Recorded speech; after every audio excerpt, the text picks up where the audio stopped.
우리는 구원에 관하여 반드시 알아야 될 중요한 두 가지를 종종 놓치고 살아가는 것 같습니다. 잊어버리고 살아가는 것 같습니다.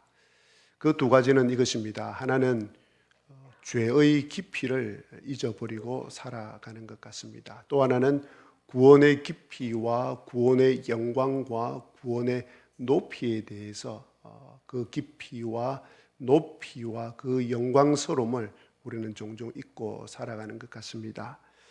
우리는 종종 우리 자신의 죄를 가볍게 생각하는 경향이 있는 것 같습니다. 그러나 성경은 인간의 상태를, 인간의 죄의 무게를 굉장히 무겁게 진단하고 있습니다. 아담과 하와는 하나님처럼 되고 싶었습니다. 그래서 하나님을 자신들의 주인의 자리에서 밀어내었습니다. 그리고 자신들 스스로 자신들의 인생의 주인이 되었습니다. 그 결과 모든 인간은 본질상 진노의 자녀가 되었고 하나님과 분리되었습니다. 죄 가운데 살다가 영원한 죽음과 영원한 형벌에 이르게 되었습니다. 그래서 우리는 죄를 지어서 죄인이 아니라 죄인이기 때문에 죄를 짓는 존재입니다. 이것이 인간의 상태입니다. 죄를 지은 인간의 상태를 우리가 눈으로 목격하려면 십자가에 달리신 예수 그리스도를 바라보면 됩니다. 예수 그리스도가 달리신 십자가를 바라볼 때에 인간이 가지고 있는 죄의 깊이를 우리는 조금 체험할 수 있습니다. 그런데 이제 놀라운 반전이 일어납니다. 긍휼이 풍성하신 하나님께서 우리를 사랑하신 그 큰 사랑으로 인하여서 허물로 죽은 저와 여러분을 예수 그리스도와 함께 살려주셨습니다. 우리를 죄에서 건져주셨고 사망에서 건져주셨고 영원한 형벌로부터 건져주셨습니다. 그런데 이것이 구원인데 이것이 구원의 전부가 아닙니다. 구원은 더 많은 것을 포함하고 있습니다. 그것이 무엇입니까? 오늘 6절 말씀입니다. 또 함께 일으키사 그리스도 예수 안에서 함께 하늘에 앉히시니입니다. 구원받은 성도를 하나님께서 어떻게 하셨다고 합니까? 예수님과 함께 부활시키셨고 예수님과 함께 하늘에 앉히셨다고 말씀합니다. 이것이 구원의 완성된 그림입니다. 자, 그런데 여기서 중요한 질문이 하나 생깁니다. 예수님은 분명히 혼자 부활하셨고 혼자 승천하셔서 하나님 우편에 앉으셨습니다. 그런데 언제 여러분이 예수님과 함께 부활했고 언제 예수님과 함께 하늘에 앉았습니까? 언제 그렇게 하셨습니까? 이렇게 된 것은 대표자 원리 때문입니다. 아마 대표자 원리가 신학적인 용어라서 좀 생소한 분이 계실 터인데 설명을 드리면 쉽게 이해를 하실 수 있을 것입니다. 대표자 원리는 이런 것입니다. 마치 우리나라 국가대표 선수, 구체적으로 우리나라 국가대표 축구 선수가 다른 나라와 싸워서 이겼을 때에 그 이김은 우리나라 전체의 이김이 되는 것입니다. 국가대표 선수들이 이겼는데 우리나라가 이긴 것이 바로 대표자의 원리입니다. 예수님의 죽으심과 부활하심은 전 인류를 대표하는 사건입니다. 예수님이 온 인류의 대표자이기 때문에 그렇습니다. 아담 한 사람으로 말미암아 죄가 들어오고 예수 그리스도 한 분으로 말미암아 구원과 영생이 이 땅에 들어온 것입니다. 예수님께서는 모든 인류의 대표자로서 우리 모두를 대신하여서 십자가에 죽으시고 부활하시고 승천하시고 예수님 곁에 하나님 곁에 앉으셨습니다. 그래서 예수님을 믿는 모든 사람은 예수님 안에서 이 모든 것이 자신에게 적용이 됩니다. 자신에게 이루어지고 그 예수님의 죽으심과 부활하심과 하나님 우편에 앉으심에 함께 참여하게 됩니다. 이것이 대표성의 원리입니다. 자, 그러면 이 대표성의 은혜에 따라서 하나님 우편에 앉게 되는 이 은혜가 누구에게 적용됩니까? 6절 말씀대로 예수님 안에 있는 사람입니다. 하나님께서는 예수님 안에 있는 사람을 예수님과 함께 부활시키시고 승천시키시고 하나님 우편에 앉히셨습니다. 그러면 예수님 안에 있다는 것이 무슨 뜻입니까? 예수님 안에 있다. 이것이 무슨 뜻입니까? 예수님과 연합되었다는 말입니다. 예수님과 하나로 묶여 있다는 뜻입니다. 그래서 예수님의 죽음이 나의 죽음이 되고 예수님의 부활이 나의 부활이 되고 예수님의 하나님 오른편 우편에 오른쪽 우편에 앉으심이 나의 앉음이 되는 것입니다. 자, 그러면 어떻게 하면 예수님 안에 있을 수 있겠습니까? 어떻게 하면 예수님과 연합될 수 있겠습니까? 어떻게 하면 예수님과 하나가 될 수 있겠습니까? 그것은 아주 쉽습니다. 예수님을 믿으면 됩니다. 그러면 예수님을 믿는다는 것이 무엇입니까? 로마서 10장 9절에서 10절에서 이것을 우리에게 말씀해 주고 있습니다. 내가 만일 내 입으로 예수를 주로 시인하며 또 하나님께서 그를 즉 예수를 죽은 자 가운데서 살리신 것을 내 마음에 믿으면 구원을 받으리라. 사람이 마음으로 믿어 의에 이르고 입으로 시인하여 구원에 이르느니라 라고 말씀을 하고 있습니다. 여기서 우리는 중요한 사실을 발견할 수 있습니다. 예수님 안에 있다는 것은 예수님을 믿는 것인데 예수님을 믿는다는 것은 단순히 입으로 내가 예수님을 믿습니다 라는 것이 아니라는 것입니다. 예수님을 믿는다는 것은 예수님을 주인으로 시인하는 것입니다. 또 하나님께서 예수님을 죽은 자 가운데서 살리신 사건을 믿는 것입니다. 그렇게 하면 예수님 안에 있게 됩니다. 예수님과 연합하게 되고 예수님과 하나가 됩니다. 자, 그렇다면 여러분은 여러분 자신에게 질문을 해 보셔야 합니다. 내 인생의 주인은 예수님인가? 나는 내 인생의 주인이신 예수님 뜻대로 예수님께서 원하시는 대로 예수님께서 기뻐하시는 대로 살아가려고 하는가? 그리고 나는 하나님께서 예수 그리스도를 죽은 자 가운데서 부활시키심을 믿고 있는가를 말입니다. 자, 그러면 어떻게 하면 예수님을 믿을 수 있겠습니까? 예수님을 믿고 싶은데, 예수님 안에 있고 싶은데, 예수님과 연합되고 싶은데, 그래서 나도 예수님과 함께 하늘의 안치움을 받고 싶은데 어떻게 하면 예수님을 믿을 수 있습니까? 라는 생각이 들 수 있습니다. 어떻습니까? 어떻게 하면 예수님을 믿을 수 있겠습니까? 어떻게 하면 예수님을 주인으로 모실 수 있겠습니까?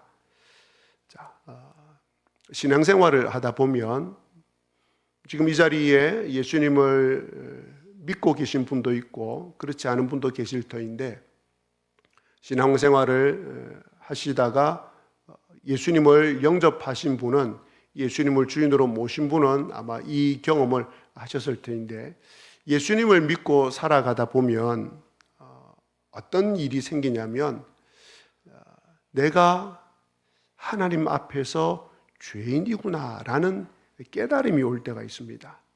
때로는 이런 깨달음과 함께 내가 예수님을 믿어야 되겠다. 내가 예수님을 주인으로 모셔야 되겠다라는 마음이 들 때가 있습니다.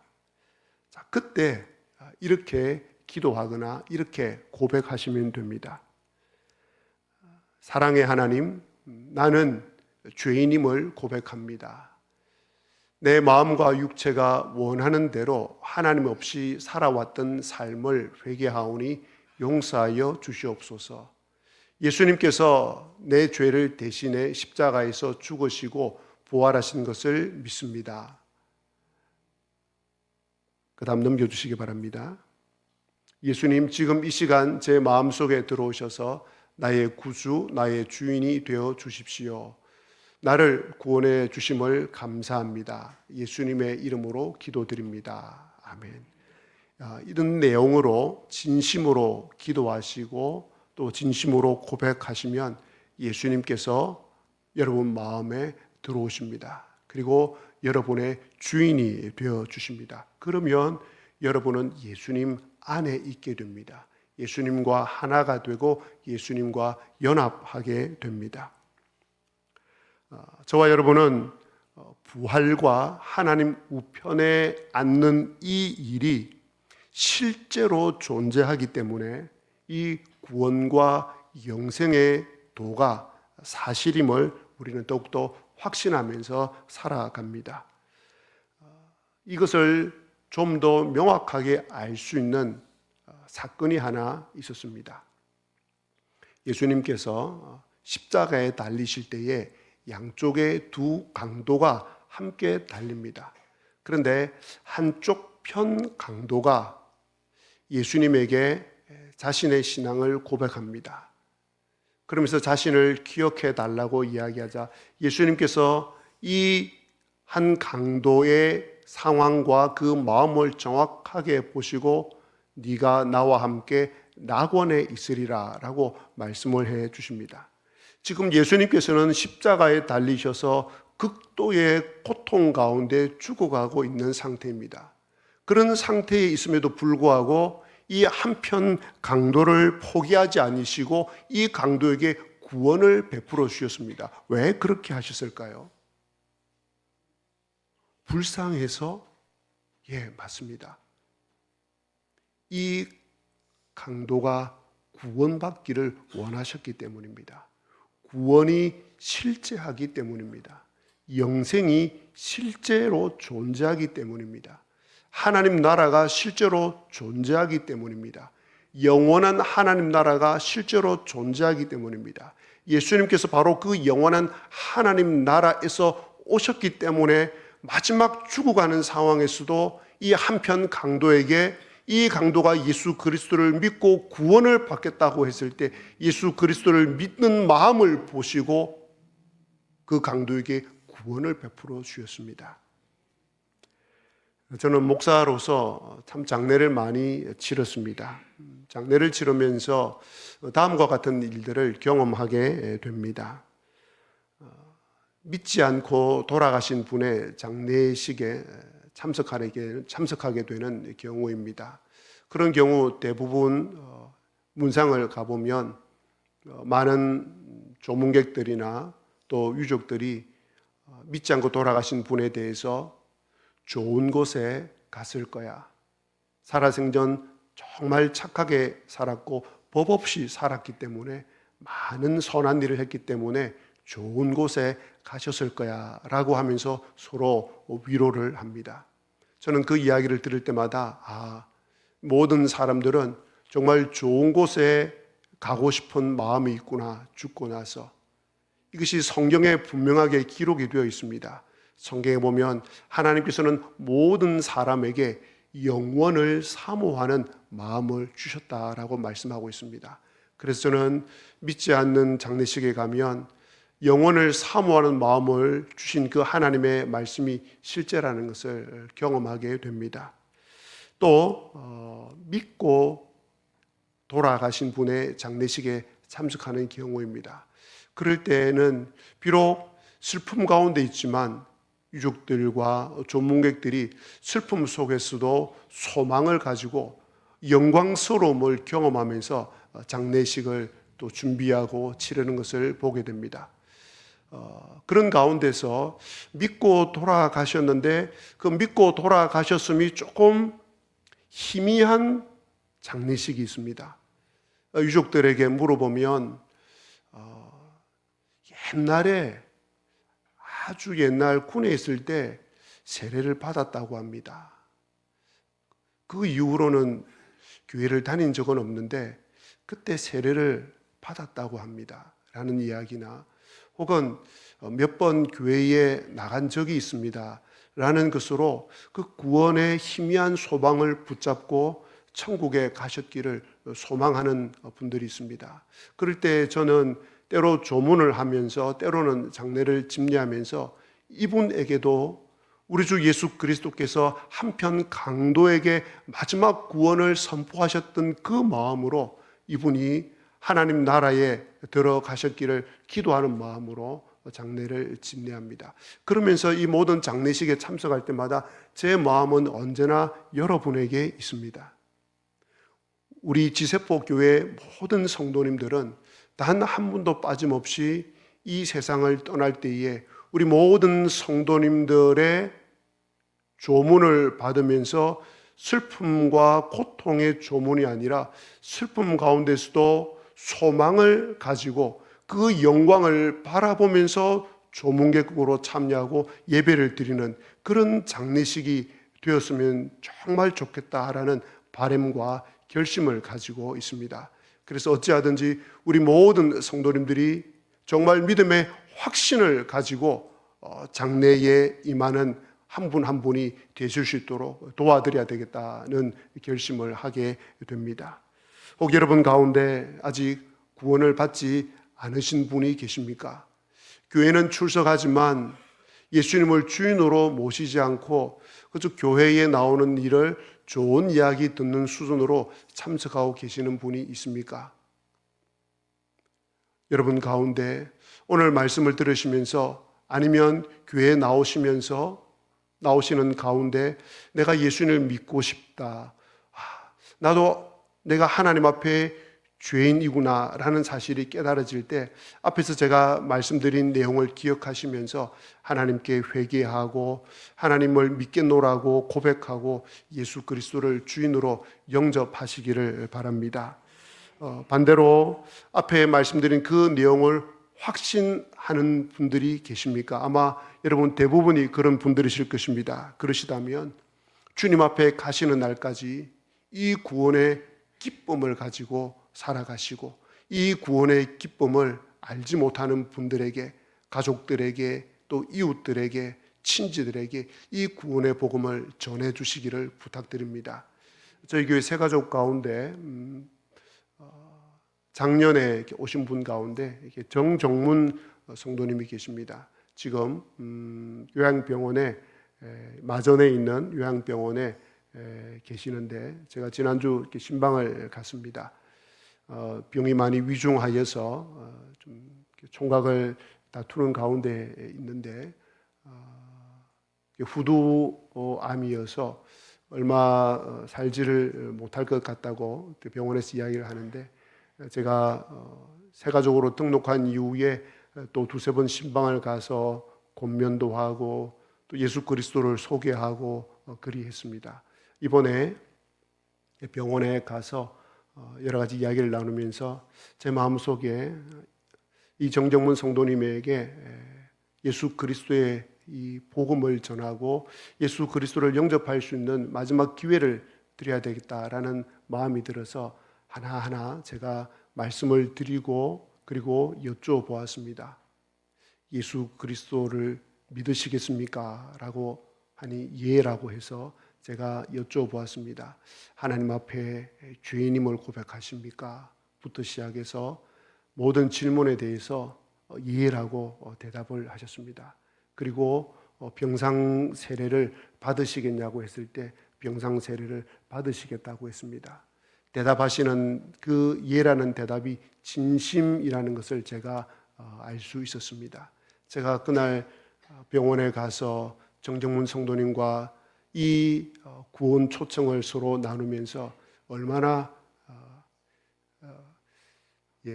지금도 그 생각하면 감동이 있는데 정말 감동이었고 되게 기쁨이었습니다. 그래서 하루빨리 가서 병상 세례를 드려야 되겠다라는 생각을 하고 있습니다. 바로 없기는 저와 여러분 모두가 구원의 기쁨과 구원의 즐거움과 구원의 소망을 가지고 이 땅을 좀 기쁘게 즐겁게 살아가실 수 있기를 바랍니다. 자, 두 번째로 오늘 함께 하늘에 앉히신 사건, 예수 그리스도와 함께 하늘에 앉힌 이 사건에 대해서 살펴보겠습니다.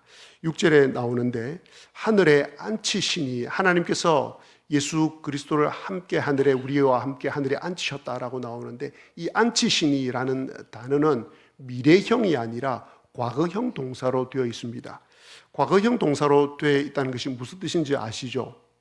분명히 하늘에 앉게 되는 일은 미래에 일어날 일입니다.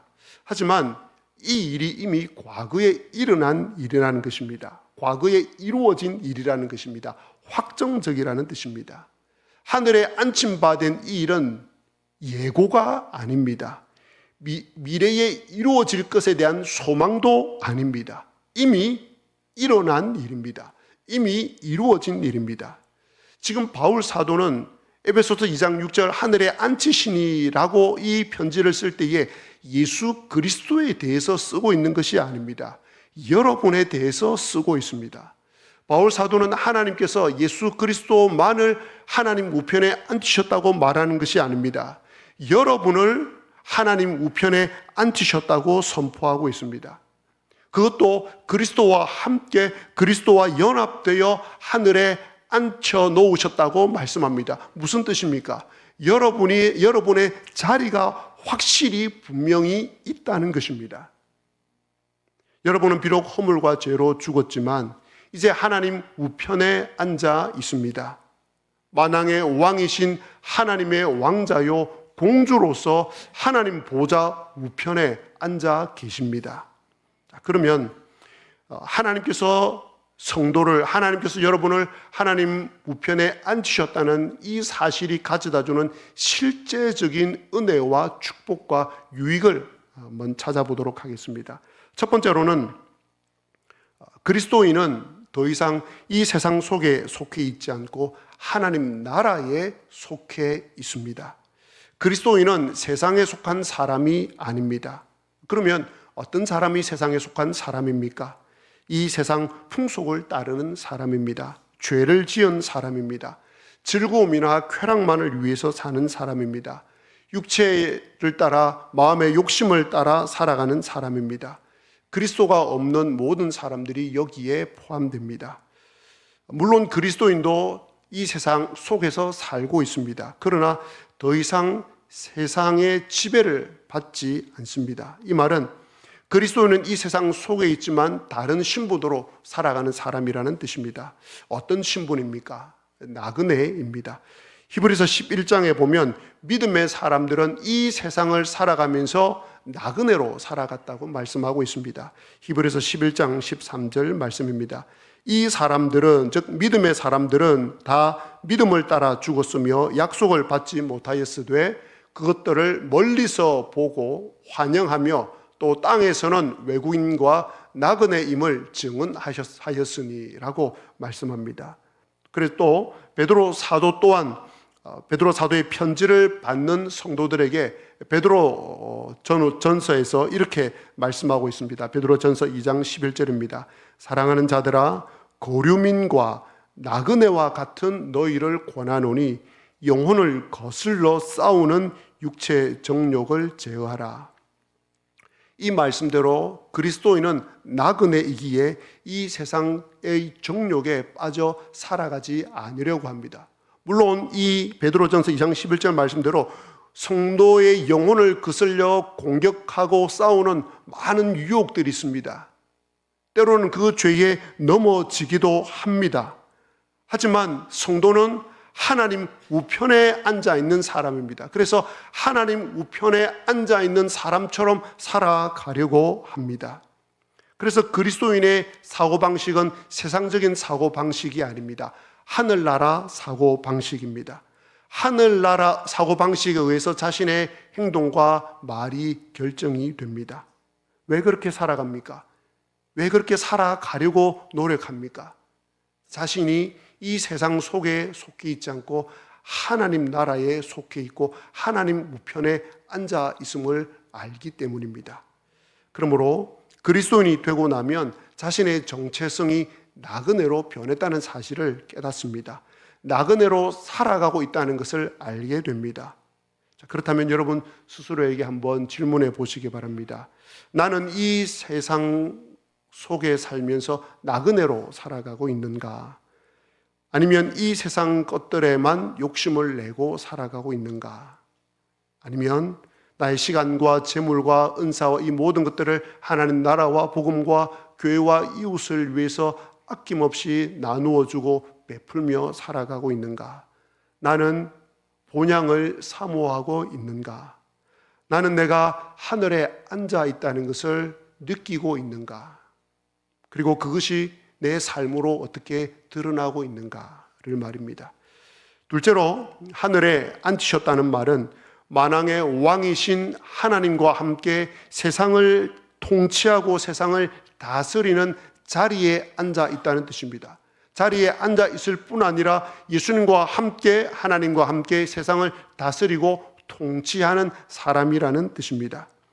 그리스도인은 단순히 구원받은 존재가 아니라 그리스도와 함께 세상을 다스리는 사람입니다.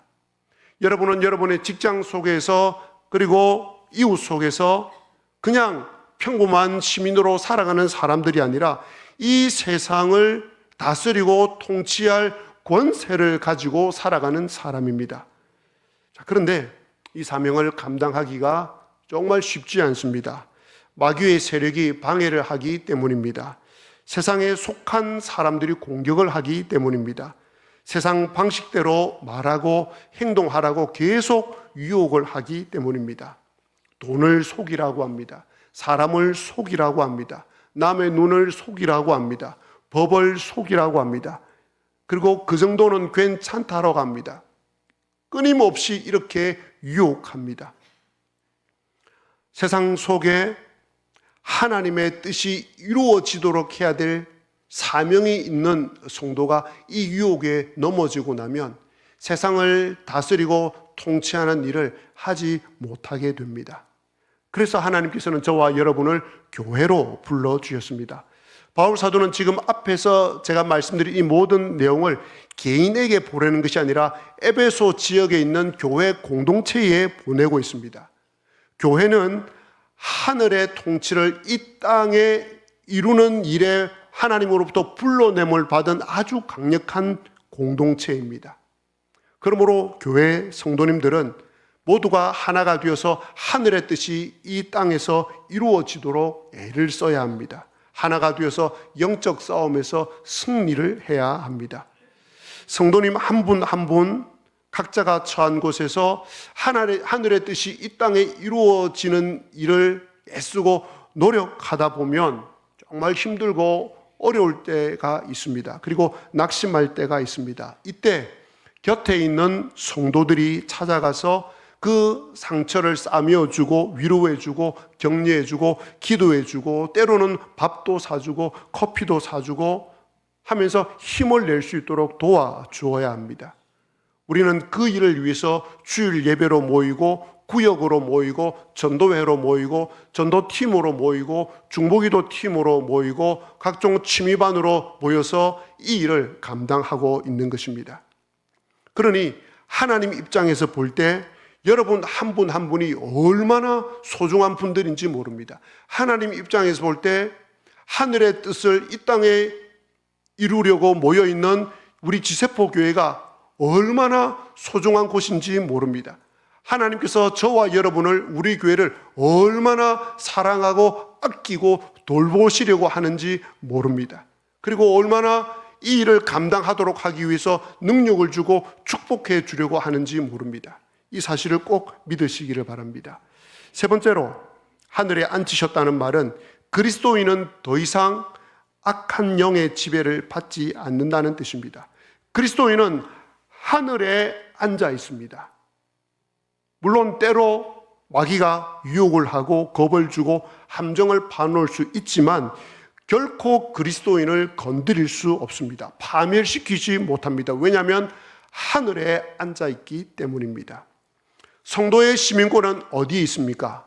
시민권은 하늘에 있다고 말씀합니다. 그러면 어디 법의 다스림을 받습니까? 하늘의 법의 다스림을 받습니다. 마귀의 법에 절대 결코 다스림을 받지 않습니다.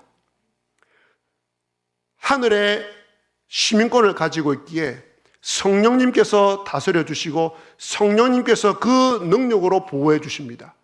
미국의 시민권을 가지고 있거나 한국의 시민권을 가지고 있으면 한국 정부가, 미국 정부가 본국의 국민들을 철저하게 보호해주고 살려줍니다. 마찬가지로 하늘의 시민권을 가지고 있는 저와 여러분들은 성령님께서 그 강한 능력으로 지키고 보호해 주십니다. 그런데 여러분께서 하늘에 앉아있다는 이 사실을 잊어버리면 여러분에게 주어진 이 능력과 힘도 잃어버리게 됩니다. 이 확신을 갖지 못하면 마귀나 귀신이 내 안에 들어왔다는 생각을 할 때가 있습니다.